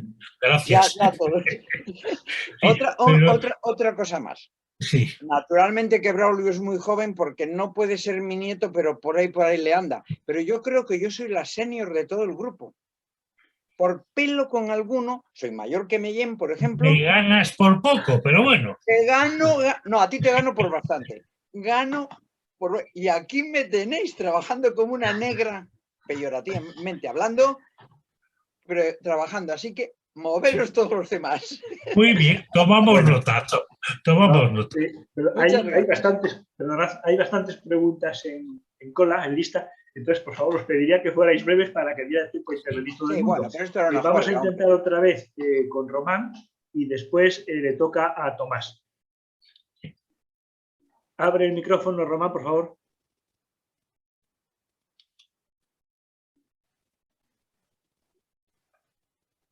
Román. Tienes el micrófono desactivado ahora. Sí. ¿Hola? Sí, Román, dime. Pero vuelve a activar el micrófono. ¿Ahora bien? Sí. Perdonad, pero es que no tenía el micrófono antes conectado. No, como marino quería preguntar, los marinos tanto de Cebú como de la India, como de las Molucas, los árabes marinos, ¿cómo veían las naves castellanas y portuguesas? ¿Qué es la impresión que tenían? No estoy hablando de los patagones, obviamente, etcétera, ni los que vieron las naves de Colón en su momento, sino que los que estaban más o menos civilizados y que ya tenían una cierta experiencia en navegación, ¿cómo las veían? ¿Como portaaviones en la guerra del Golfo americanos o como los ovnis de hoy en día que han dicho los pilotos que se han encontrado en el cielo de nuestros tiempos? No. Creo recordar que la expedición de Magallanes en algún momento se cruza con algún barco chino que habla enorme, que son barcos enormes. No nos hagamos tan prepotentes de pensar que nuestra tecnología es la única que hay y la buena y no sé cuántos. No conocemos la tecnología que había, por lo menos yo, la tecnología de construcción naval que puede haber pues en Zipango o en Cathay, en la China o en Japón o en aquella zona, no lo sé.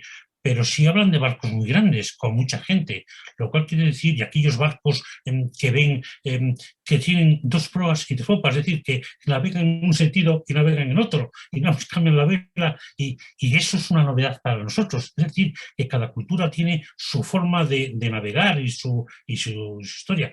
Yo no sé cómo les verían los españoles a los nativos de aquel lugar, pero yo no les vería con mucho agrado ni con mucho mirando por encima del hombro. Es decir, eran barcos grandes, barcos serios.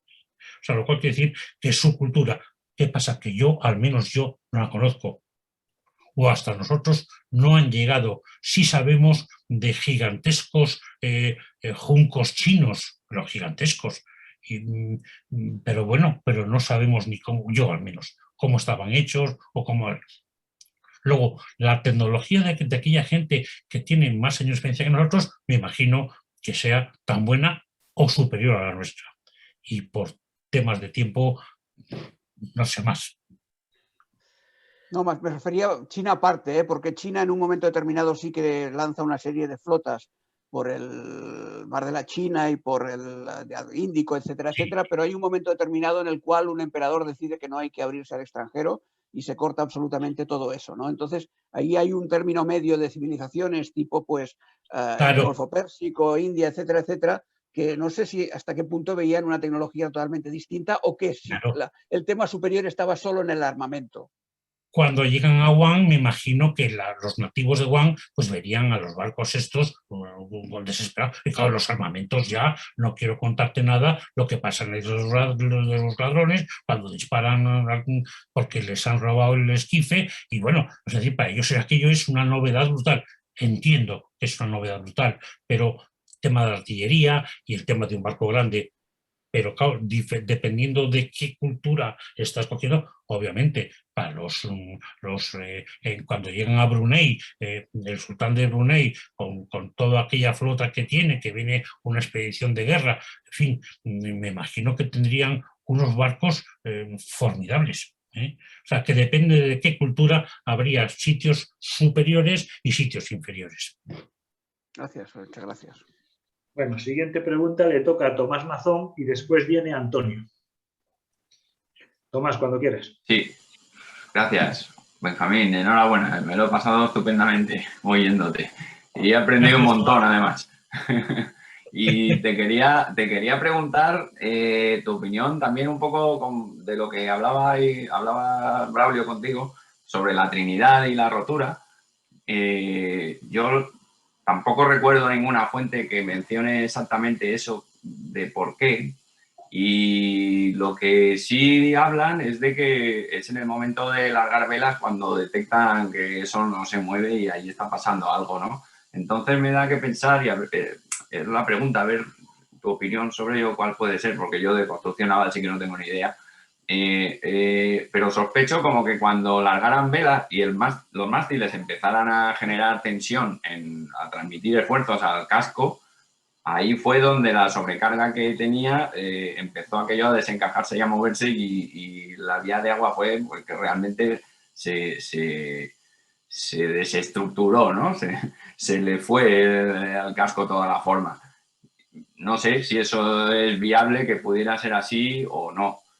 Luego, por otro lado, sobre la propia no Trinidad, no llego a tener muy claro el término entena en este momento si se refiere a la verga del palo de mesana.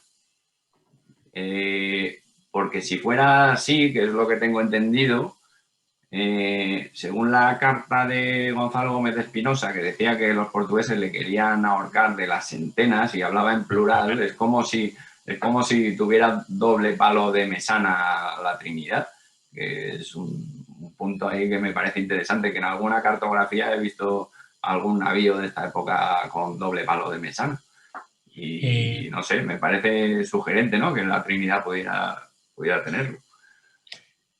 Vamos a ver, por partes. La primera parte, el de la Trinidad y de la quilla. Como hemos visto en uno de los dibujos que he puesto en la construcción del barco, todo el barco se basa, toda la estructura del barco se basa sobre la quilla. Es la base, el fundamento, es la zona más fuerte del barco, y desde ahí pones codaste a popa, la roda a proa y todo lo que es todo el costillar, y luego vas forrando. O sea, pero todo es estructura. El problema de ensamblar las cuadernas a la quilla es un problema complicado. Y se resuelve de varias maneras a lo largo de los siglos. Ahí interviene, por ejemplo, luego en Cantabria, lo que he dicho, el Real Sierra de Guarnizo, pues sí viene haciendo algunos cambios. Pero bueno, en la época que estamos mirando, insisto, la quilla es fundamental. Si un barco va navegando y toca una piedra, normalmente suele tocar con la parte principal de la proa, la parte delantera. Es raro que toque por la parte de atrás, incluso en un barco de vela que toque de popa, como no sea agarreando, no llega. Lo que hace suele tocar con la proa. Entonces, la proa carga en un sitio y la popa carga en otro. Se hace un esfuerzo doble, es decir, en la proa por arriba y la proa, la popa del agua y la proa la piedra. Eso tiende a quebrar. Eso es lo que se llama, en náutica se llama arrufo.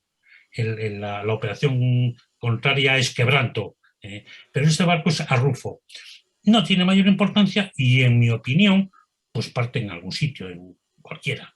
Recordemos que, aunque han estado carenando, ya llevan bastante tiempo navegando y que, como decía antes, la broma también va a contribuir a debilitar la quilla, fundamentalmente.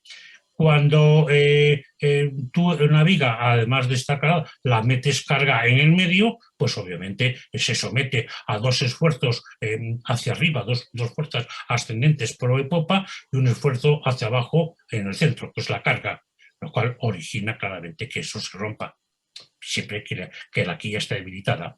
Todo esto, insisto, es mi sospecha.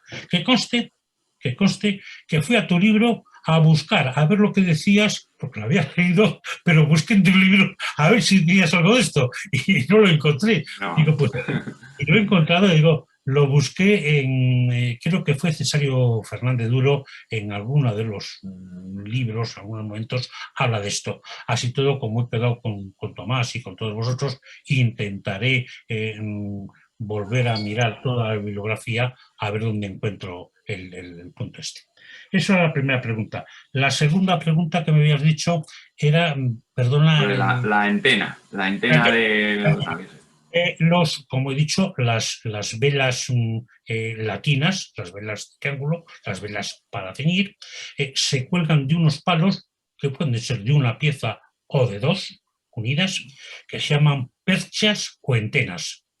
Entonces, la entena, en la parte posterior, suele ser, a llevar ahí el gallarete del barco, en fin, la bandera. A veces incluso llevan un segundo palo más pequeñito que la mesana, que es la contramesana, que, bueno, hace algún efecto en los barcos más grandes. Pero si la mesana lleva una vela encima, suele ser una vela cuadra, que es el perico. El perico es una vela, el vela cuadra, que suele ir encima de la vela al tercio o al cuarto, depende. Con el tiempo, esa vela al tercio, lo que se hace es una cangreja, que lleva una botavara por la parte inferior, lleva un pico, el pico en la parte superior, y entre el pico y la botavara va metida una vela de cuchillo. Y esa es la que llamas la cangreja. Pero la cangreja en estas épocas todavía no se utiliza. Estamos utilizando vela latina, vela al tercio o vela al cuarto, depende cómo la pongas. Al tercio porque va al tercio de la vela. No sé si te vale la explicación. Sí, perfectamente. Muchas gracias. Pues ahora le toca el turno a Antonio y después a Enrique Gómez. Antonio. Sí.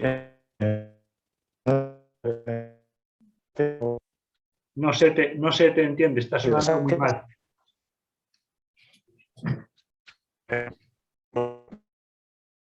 Esto. Antonio, perdona, tienes la imagen congelada y no sé si vosotros no oís nada. Te iba a decir que en estos casos lo que suele funcionar es que salgas de la reunión y vuelvas a entrar. Yo te doy entrada. A ver ahora. No.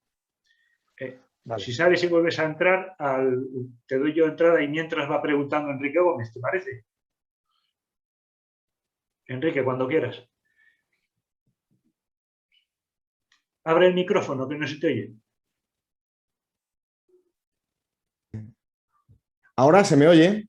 Perfecto. Se me oye. Gracias. Bueno, lo primero, Benjamín, enhorabuena por todo lo que te han dicho y probablemente por mucho más, pero que por brevedad no vamos a empezar a detallar. Y a Paco y a mi querido Javier, pues como se suele decir, enhorabuena por el programa. Llevo varios meses sin venir, por lo tanto lo que voy a decir o lo que voy a preguntar o lo que voy a comentar, no sé qué categoría tiene, pues no sé si la habéis tratado o no. A ver, Benjamín, te ya te digo, tengo un montón de notas tomadas, ¿no? Y una de ellas es, ya había oído algo en su día, pero me parecía exagerado y sin embargo tú lo has refrendado, creo, diciendo que un barco necesitaría pues, de unos 4.000 robles, he entendido. Depende del tamaño, sí, bueno, pero un barco con 3.000, 4.000 robles puede ser una cifra adecuada para hacer un barco de estos. Claro, entonces yo me he echado una cuenta basándome en datos que tengo en la cabeza, ¿vale? Basándome en datos que tengo en la cabeza, en mi pueblo, que está en Jaén, un olivo se planta cada 100 metros cuadrados. En Jaén, a día de hoy, hay 70 millones de olivos. Y puede haber como mínimo el doble o el triple de lo que había hace un siglo. Bueno, hace un siglo probablemente más del triple. Pero vamos a fijarnos en los 70 millones de olivos que hay en día de hoy. Y hombre, la primera conclusión que he sacado es que menos mal que para los barcos no se utilizaba el olivo. Porque me sale que para hacer un barco de esas dimensiones habría que sacrificar 40 hectáreas de bosque, si fuera de olivos, claro. Eso significa que con todos los olivos de a día de hoy en Jaén daría para hacer 17.500 barcos, lo cual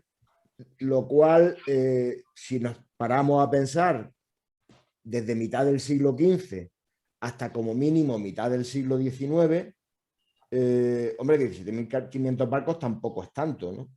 Hombre, no todos eran españoles, ¿no? Pero por hacernos una idea de lo que esto implica a nivel de impacto medioambiental. No lo digo en términos mejorativos ni peyorativos, sino sencillamente el impacto que tiene, ¿no?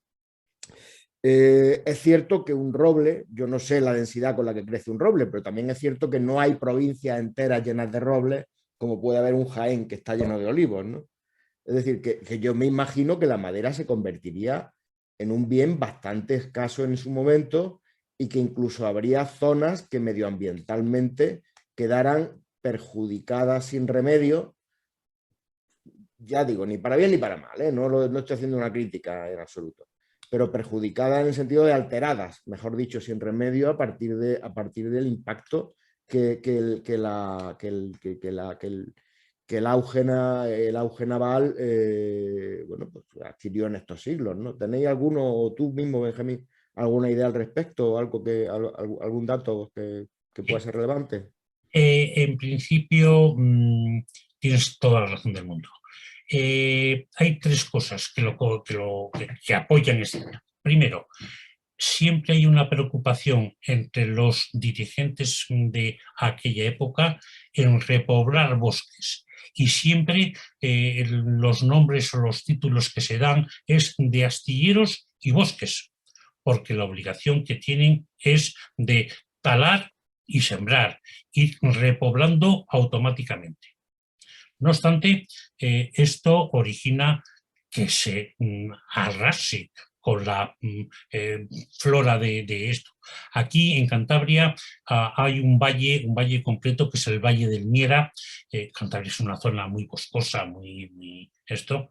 El Valle del Miera, que abarca bastante, es dramático verlo hoy. Pasa a la parte alta del valle y ves un valle pelado. No tiene un árbol. Ves 4, media docena de árboles. Arrasaron con todo. De hecho, hay bosques comunales, bosques que son del pueblo, y entonces cuando van a los carpinteros a talar al árbol, a los árboles del bosque, hay verdaderos problemas. La gente se levanta en armas, exigen que se respete. O sea, el problema que dice esto medioambiental es enorme, enorme. Por otra parte, la construcción naval, no creas tú que eran tantos barcos los que se hacían. De hecho, en un momento determinado en este siglo, en el siglo XVI, el rey Felipe II quiere combatir a los turcos y quiere hacer una armada en el Cantábrico. Y va a hacer una armada en el Cantábrico, manda a Cristóbal de Barros, que es una figura descomunal en el mundo náutico del siglo XVI, y Cristóbal de Barros llega al Cantábrico y se da cuenta que no hay barcos, es que no hay, que no se construyen. O sea, fíjate tú, estoy hablando de mediados del siglo XVI, exactamente en 1560 y tantos, para poder hacer luego lo que fue la batalla de Lepanto. Y entonces, como no hay barcos, tienen que incentivar e inventa un banco hipotecario, este hombre, Cristóbal de Barros, con 10,5 millones de maravedíes, para que incentiven con 2,5 reales por cada tonel la construcción de barcos. Bueno, consiguió hacer 120 barcos.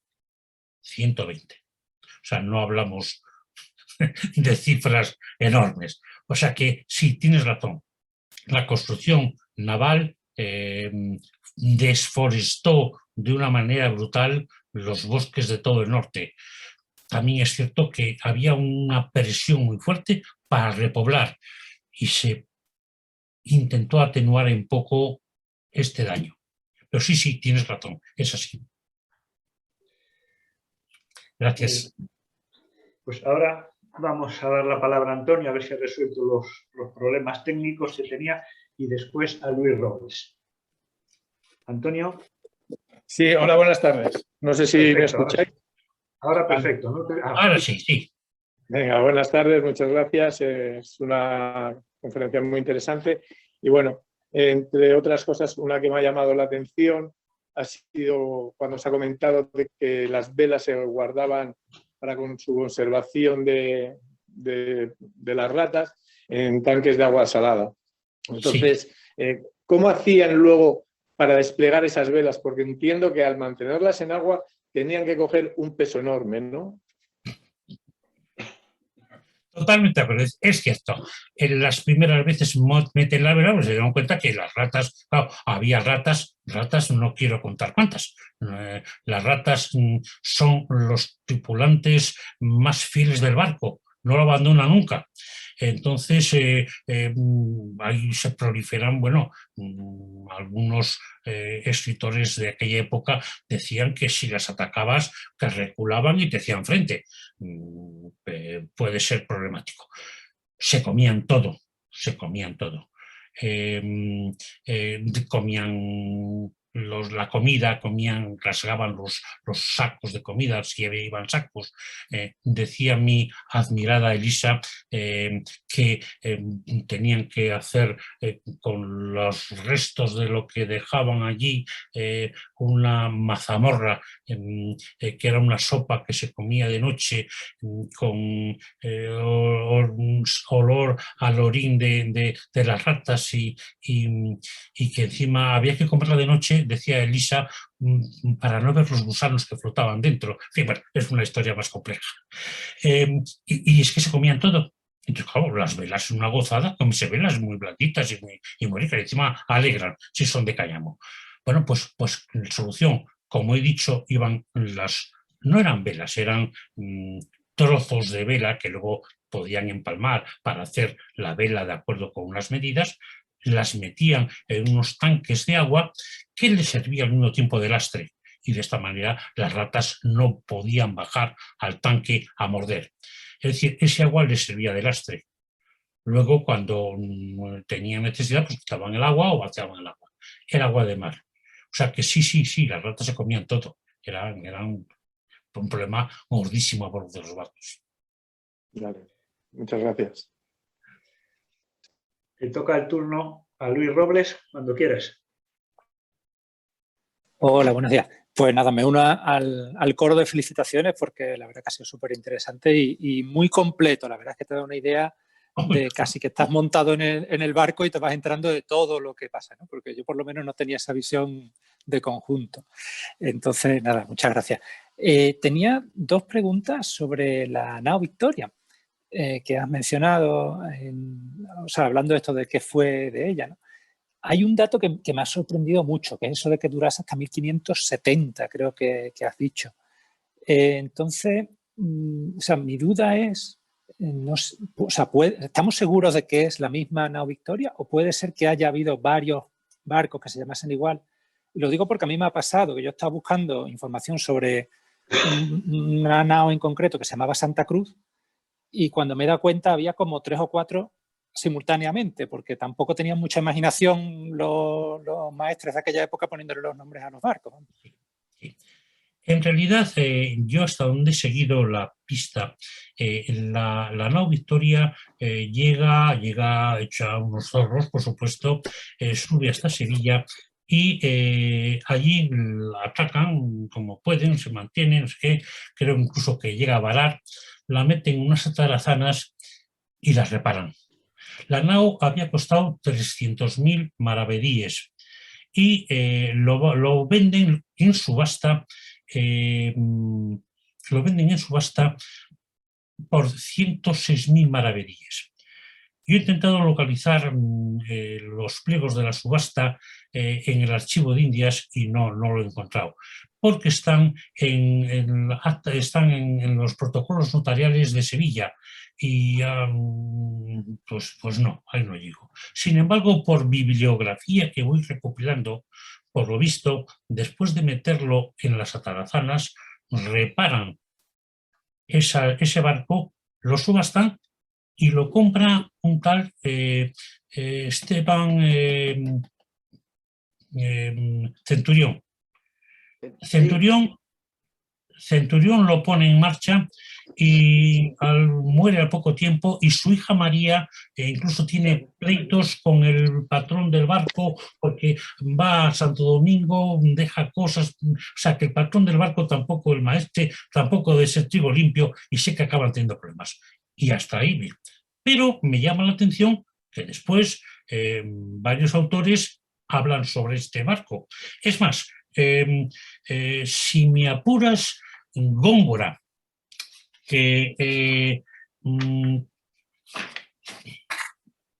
Góngora, que debe ser de 1560 aproximadamente, escribe algo y dice, escribe un verso que dice: esta pues nave agora en el húmido templo de Neptuno varada pende a la inmortal memoria con el nombre de Victoria. Y estos comentarios quieren decir que él sabe que está hundida, pero claro, Góngora nace en el 60 y pocos, 61, y quiere decir que luego de mayor sabe que el barco se hundió. Hay más autores, algún autor extranjero que estoy leyendo, no lo tengo aquí, que asegura que el barco se hunde, va navegando hasta 1570. A mí se me erizan los pelos de punta, digo, no puede ser, como un barco de madera hecho, por muy hecho que esté, de maravilla y de roble, hecho en 1500 más o menos en Tarao, norte, puede aguantar hasta 1570, 70 años un barco de madera, después de las palizas que ha recibido. Para mí no lo concibo, pero insisto que no solamente esto, sino que Fernández Duro y Navarrete, también Navarrete, habla de que este barco se pierde en 1570.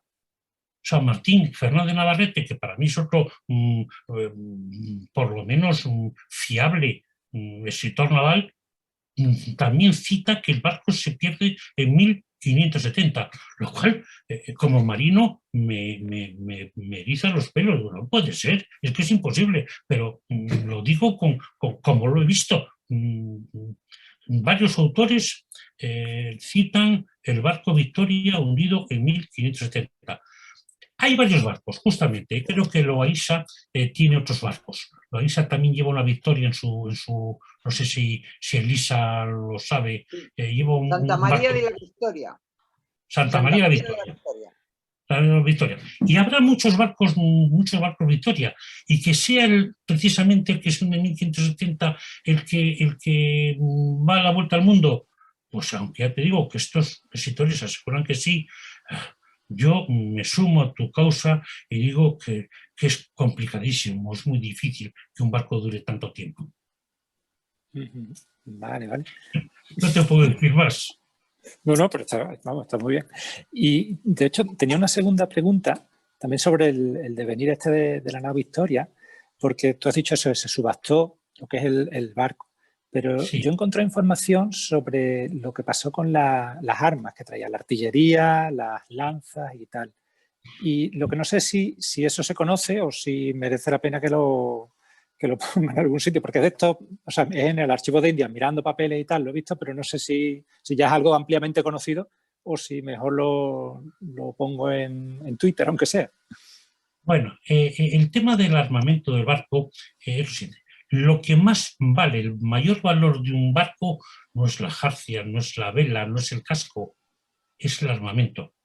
De tal manera que hay momentos en que una flota no puede salir a la mar porque no está armada y hay que esperar que venga la flota que regresa de América para desmontar su armamento y pasarlo a otros barcos. Es decir, con esto me da pista y no sé si Francisco Mellén me llevará la contraria, y como entonces le digo que sí, que los armamentos de estos barcos son muy versátiles. Es más, a veces incluso se desarma una ciudad, un fuerte, Cádiz, para poder armar una flota, con una bronca del capitán general de Cádiz diciendo que me has dejado sin armas para dárselas a los barcos.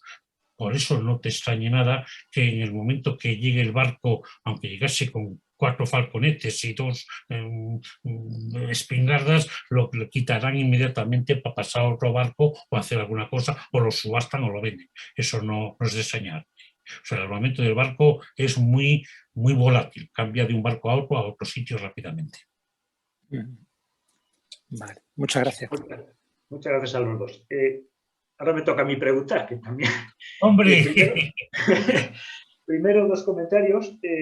Braulio Vázquez ha puesto en el chat un enlace, precisamente a un artículo sobre maderas para el rey, y Tomás ha puesto otro sobre la Victoria, sobre venta y almoneda de la nao Victoria. Os lo digo porque tiene muy buena pinta.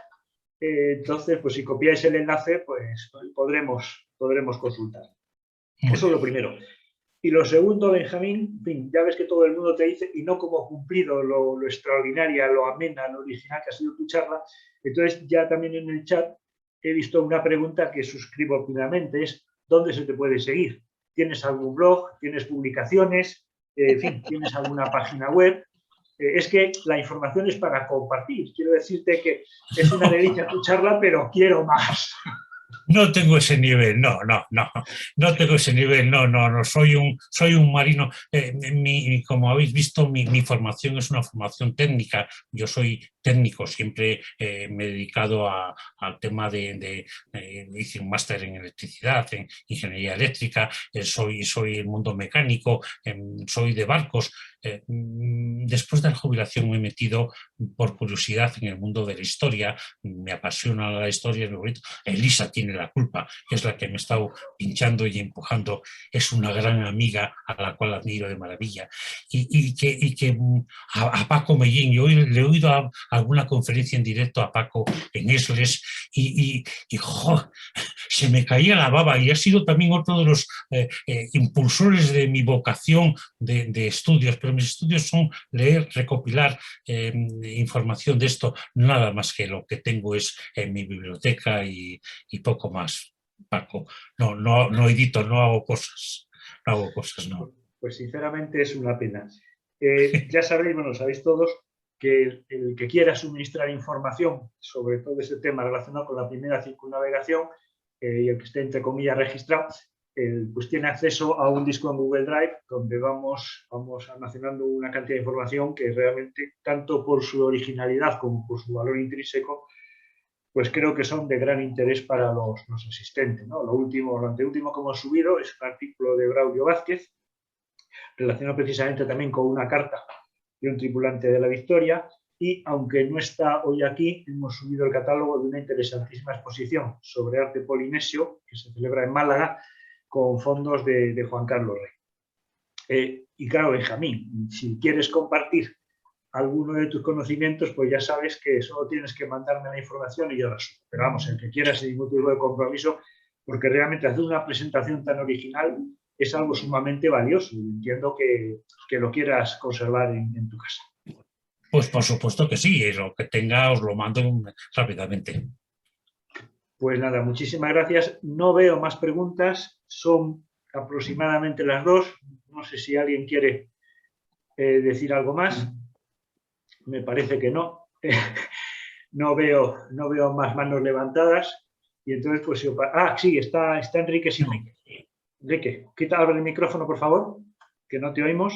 Y solamente pediros, porque he llegado tarde por un asunto de producción, no sé muy bien, no me manejo aquí del todo, no sé ni dónde escribo muchas veces, y lamento muchísimo no haber podido asistir a tu ponencia, Benjamín, y la quiero ya. Entonces, no sé dónde acudir para ellos, si a Google Drive o la enviáis por otro lado, pero bueno. Yo, si quieres, Enrique, yo te la mando por WeTransfer, a Paco se la voy a mandar por WeTransfer. En cualquier caso, la voy a subir para poner a disposición de todos. Incluso Sí. los que no están registrados, si queréis, hago una circular, un correo electrónico y os llegará. Sí, porque sé que también Paco, Tato Cabal estará muy interesado porque estamos tocando este espacio entre la historia y la ficción que él ya tocó previamente y que, bueno, seguimos aproximándonos a ello, ¿no? Y los datos que dejas aquí, tenía especial ganas de asistir a ello y me he quedado con ellos. Entonces, bueno, me quito el valero y gracias por la ponencia y por seguir ahí adelante. Bueno, Elisa me parece que había hecho una señal de que quería decir algo. No, esta vez no, solamente que sí que os he puesto en el chat que hubo una orden de Felipe II que por cada roble que se talara se plantaran 3 y que la cifra que ha dado Benjamín, lo que yo tengo para los galeones de Indias, de la flota de Indias, no del de Manila, que sí fue con robles, un galeón, un barco galeón de aquella época, no muy grande, no el más grande, era entre 4 y 5.000 robles, pero es que eso ya es atrás, que os lo he escrito y lo podréis leer. Y nada, oye, que muchísimas gracias a todos, que me encanta veros a todos, ¿eh? Os veo muy bien. Es un placer verte, Elisa. Pues nada, pues muchas gracias a todos y hasta dentro de 15 días. Muy bien. Ya cerramos. Gracias, adiós. Espera, Gracias. Enrique. Venga, pues un saludo a todos. Un saludo a todos. Saludos. Gracias.